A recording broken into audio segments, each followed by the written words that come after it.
Campagne ya mabe ou ya mabe échangera destin montuté. Très bien. Ce qui a bêta pour réussir, ata batutu basali bemission ba fingi a bêta ka réussir. Héritier invita ki batu. A invita ki ba fan nae. Ya ye ka poza zo baté calendrier héritier ba ki information. Donc à lundi héritier parce que yoka ki invitation wana, lokola ya za se retrouver na ba fan héritier akindaki. Très bien. Héritier invita ki batu. A invita ki ba fan nae. Ya ye ka poza zo baté calendrier héritier ba ki information. Donc à lundi héritier parce que yoka ki invitation wana, lokola ya za se retrouver na ba fan héritier akindaki. Très bien. Bana raison T. Bana raison T parce que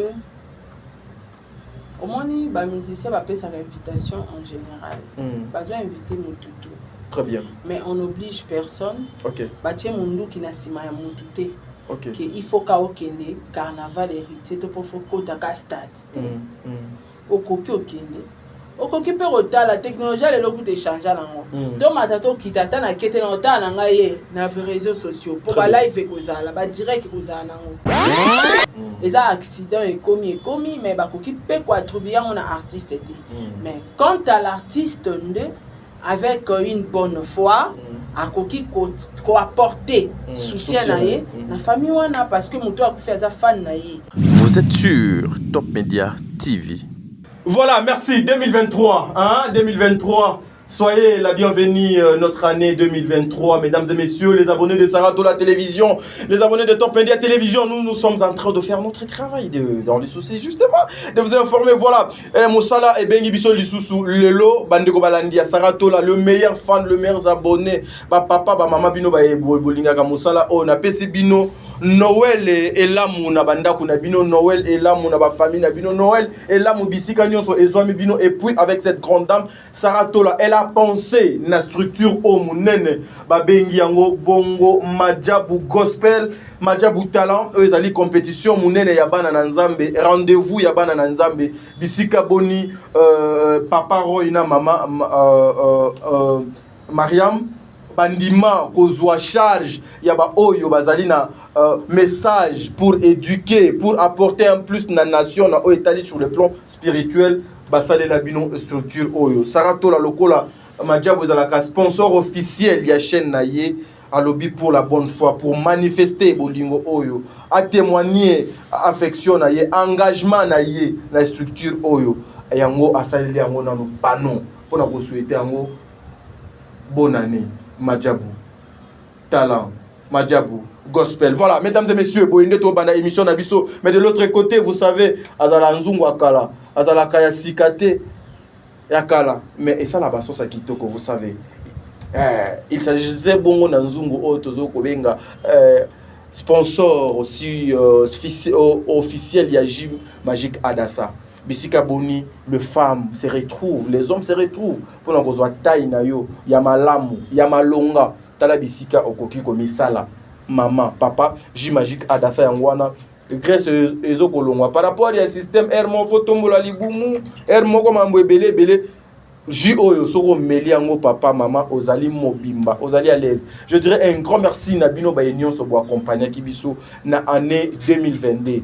Il nous reste juste ba mikolo ya kotanga poto kota na 2023 lobby ezali le 25 Noël. Bandiko balandi to sala émission oyo analyse oyo ya passe qui va choquer beaucoup de personnes. Il s'agit bongo ya ndeko na biso ah oui le comédien oyo auti kotika biso na Ngumba Kinshasa awa un artiste bourré de talent très aimé na monaki bandeko ne nyonso ba frère na ye ba sœur na ye kolela. Mais lui wana ye il y a de secrets, il y a de vérités, il y a des choses où peut-être je sais pas nini onga fona loba qui a triqué ces messieurs, qui est derrière sa mort. Pourquoi aujourd'hui sa famille baba telemi, pourquoi le lo balobi il faut pas que nos koluka bisika nini mona na bangwa ki ba émission et au salema. Mais permettez-moi de dire un grand merci na ba meilleur fan, le meilleur abonné. Tata Boy Fapekato. Nga mutu non peut ça bambote. Tata Boy Fapekato. Na même temps on a ce qui zaka na studio perte lignée à la tête. Tata Boy Fapekato. Mbote na bino un grand merci na maman Bijoun Ketani, maman 90%, maman. Non. is folle. Ah, maman Bijou. Non, il n'y a pas deux, maman. Papa Jean-Pascal Leka, un grand merci à vous, papa. Un grand merci pour l'engagement, Nabino. Merci beaucoup. Bertin Condé, non, ça me va trop au cœur. Bertin Condé. Bafeti Yango, Bertin Condé. Ah. Bertin Condé, sola, basola. Nzambe Azala Nabino. Un grand merci à maman Zozo, la femme de Papa Noé Mavakalanzinga. Un grand merci aussi à maman Déborah Lubanda, Culor Mera Calgary. Maman surprise, Nassi. Tout en Italie. Non, tout non. Nazala na kiste mo Léo a constaté qu'ils allaient souster.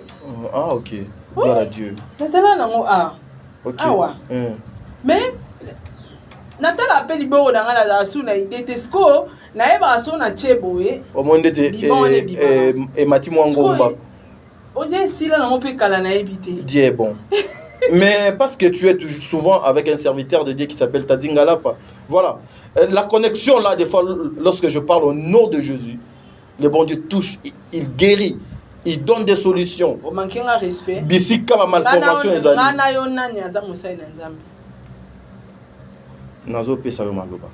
Merci, un grand merci à maman.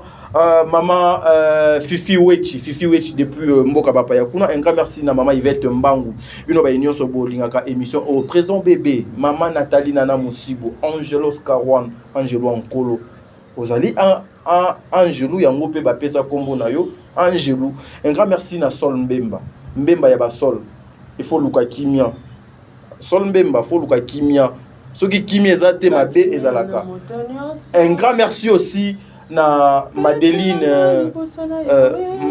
nani communiser suna maman Madeleine big dédicace na yo joyeux Noël un grand merci na Fatou Dukonti Makia la Kumba Jenny Beta industriel bino ba nyonso bolinga kasaratola na musalo biso to salela bino to pesi bino ngote on de li fongola passe na monde de Saint-Esprit de Komokita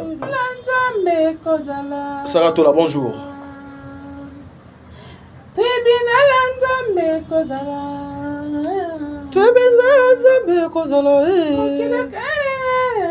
Ongebe, alléluia, ongebe, Maman Esther Moulolo.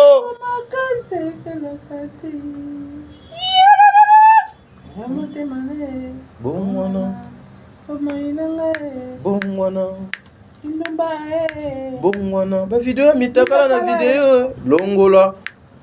J'accompagne juste où est le mal. Je veux plus jamais que tu aies moi mon coloto. Bon wana. Longola. Ba vidéo Longola. Kofinga Tika pe. Ki koiba Tika kutu tika. Ongebe, alléluia. Sopeka Tika pe. Mbote Sarah. Mbote Tadi. Amoni elongi rempli de Saint-Esprit, hein? I Holy Spirit, my visited. I prophesy today for 0 o'clock. Ok. Très bien. Tu avais promis que déjà Lelo, okozala na direct na nini na ba réseaux sociaux na yo, na ba réseau social, hein? Okozala wana social one general en général d'union sur quoi yes social lokola Facebook WhatsApp Instagram TikTok okozala wana à partir il y a 0h il y a de vérité il y a des choses où Sarato là va exposer une façon aussi ya kosunga bande comme susu oyo bazali wana o balinga musala sara salaka. Merci. La première question Sarato là tozaki yona ngai na cinquantenaire lorsque cette nouvelle est tombée et tozala kiwana kufa ya ndeko na biso Awilo oyo azali pe un comédien mais liwana ye ezali batu bazolo ba ete liwa moko je vu même maman Gabriel koloba ete makambo oyo Awilo amonaki moyen ya ko exprimer ngo boye na ba etandoke ezali te parce que akinaki kozwa moko ya ba musicien oyo azo livrer concert lobby on a souhaité ba bonne chance héritier Watanabe. Toi tu peux te dire quoi Sarato là? T'as dit bandila sous question. Liwa ya Awilo. Question me répose un peu. nzela oyo liwana yeli, je vis sa famille, bazoko crier, bazoko loba, bazoko lakela héritier Watanabe mabe. Est-ce que bazali na raison ya kolakela mabe, bazali na raison ya koloba mabe pour moi na bango akufi? Ba na raison te. Ba na raison te parce que au moins ba musicien ba pesa invitation en général. Bazwa inviter mututu. Très bien. Mais on n'oblige personne. OK. Batie mundu ki na sima ya mututé. OK. Que il faut ka okende carnaval héritier to pour kota ka stade. Okoki okende. Okoki pe rotala technologie le loku te changer nango. To matato kitata na kete na otana ngaye na réseaux sociaux pour ba live ekozala, ba direct ekozala nango. Très bien. Donc tant yo moko zwa ki volonté par amour au télémobile na okende ko soutenir artiste préféré nanga. Et sa volonté. Et jamais ma famille penda oh babanga nzambe pe bakoki vraiment quoi attribuer problème to liwa wana na mutu ya artiste parce que artiste a bien c'est mutu. Non mais Sarah, mais ils ont raison pour dire que na ba concert aboye ba sacrifice ezalaka ba luka kamakila et moi na kende ko ça maman ozalanda so ebi ke ba musicien tango ba beta ba concert ba sacrifice ezalaka kanga banu nanda kanga banu nanda kuso ebi ke mwana ngane ngaza balinga musique mingi concert ezobeta nani héritier ya Fali mutaoke concert azate tout le monde nanda ko oser se rapide c'est tout. Mais na âge naie bakoki ko tchaye lisusu na ba punition na te. Mais oui parce qu'aza majeur donc indépendant. Aza indépendant donc ayebi pourquoi akendaki carnaval. Eza accident et commis mais bakoki pe ko attribuer on a artiste été. Mais quant à l'artiste avec une bonne foi akoki ko apporter soutien na ye na famille wana parce que muto akufi aza fan na ye.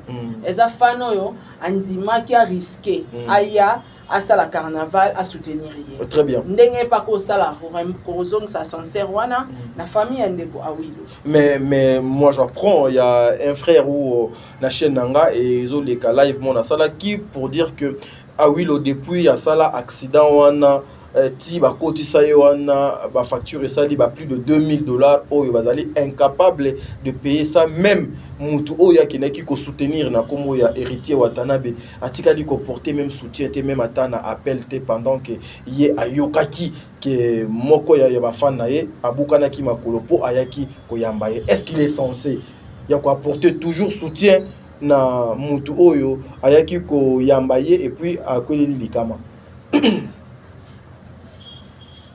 En fait, c'est obligatoire et ça peut obligatoire. Toki nan nangambu ya obligatoire. C'est obligatoire parce que Aza premièrement invité nae. Quand on invite en général, batunios tuboya nanda kunanga na sala fête. Donc batuana balungwe banda kuna bango baye par invitation sarato la annonçaki. Héritier invita ki batu invita ki ba fan na ye ya ye ka poza zo bate kalandi héritier ba ki information donc alandi héritier parce que ayoka ki invitation wana lokola ya za ko se retrouver na ba fan héritier akindaki. Très bien. Alors héritier parmi ba fan na ye mon kwa kutani na problème aza pe une obligation à soutenir ye parce que ayaki na volonté na ye ka te mayaki pe parce que invitation ezalaki invitation ya de bouche à l'oreille ya papier te pour batu musuba ba inviter ki batu na papier na ba téléphone ye ba bengisa ki était oui mais bouche à bouche wana ya oloba déjà na robeta stade de marty ba fan nanga na bengisi bino boye belé za invitation bengisi mukili momba mutu nyonso to ya. Très bien. Alors na bonne foi aza aussi obligé à soutenir mwana wana ba soin na ye ba traitement na ye ya compatir na famille wana quelque part aza peu obligé te nde na ucholoba pona ni nazali obligé te à lancer une invitation na ye mais il n'a pas obligé les gens de venir. Pour venir il faut qu'on limana yo conscience na yo makanisi na yo motema na yo volonté elinga loya tant à lancer ki ngape na yoka kiti na kete ndeni ngape na yoka ki kete ndeni. Donc héritier kangaki mutu na singa teke batu nyonso boya na carnaval oya oya te ba buke makolo non alansaki oyo amoni ka okende ake oyo amoni ka okende avandi na ndako. Très bien. On se comprend. Donc comme tout peut hériter pas koki na ko soutenir pe akoki pe ko soutenir te.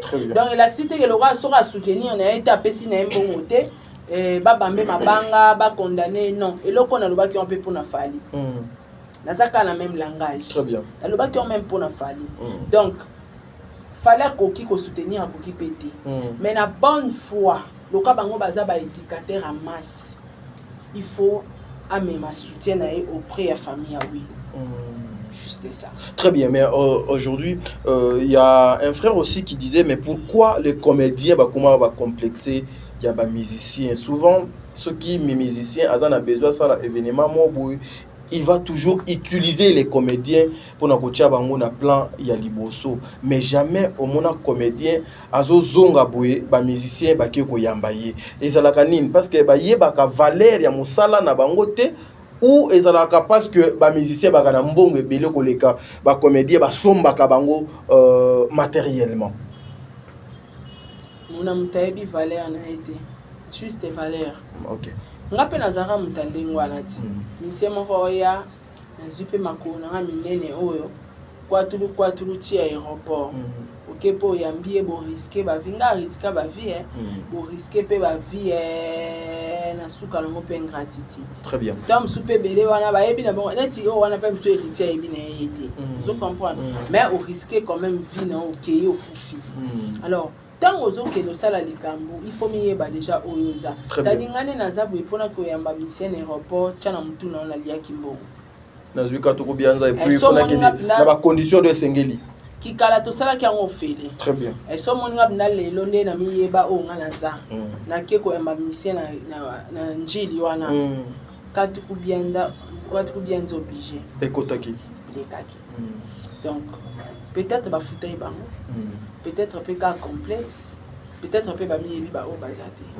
Donc voilà. Et puis réaction il y a ba sernaye oyo baba yaki wana na morgue et puis sa famille professionnelle ba comédien oyo il s'attaque sévèrement sérieusement à héritier okoki ko sala do analyse parce que toi tu étais présente de tes propres oreilles au banaki koyoka yango avec tes yeux tu voyais et na ba chaîne ebele et ezokoleka ezali yonanga to ko inventer yango awate eza choc.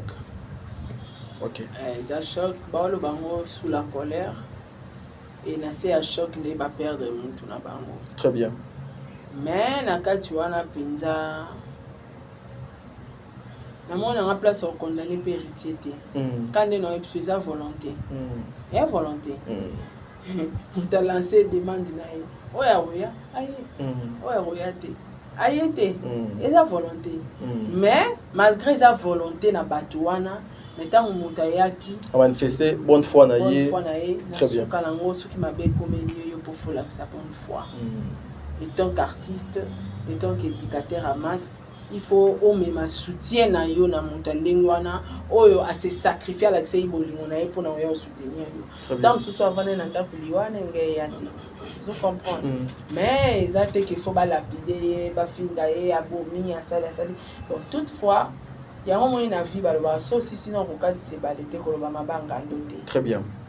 Loko izaki pour na fali mututo asekaki batutu baki contre fali abomi batu ce que héritier pour nous a petit concert ta kufi vous comprenez et ça ba risque et ça la rango et ça la ka tadi moni place nyonso baluka victoire makile tangaka. Très bien. Victoire et ça sacrifice. Il n'y a pas de sacrifice il y a pas de victoire sans sacrifice. Alors bato ba yebi de ba mona musika à cause a pe fan matali on a musika ayebi ke d'abord makambo pour eza ba concert ba tembe senga makilaka mais makambo c'est depuis la Bible s'il faut koloba parce que biso tolobaka Dieu des armées on a ba mindu kiwana abano boma banani banyamata batut voilà donc c'est que les sacrifices ça date d'abord pas bon ouais donc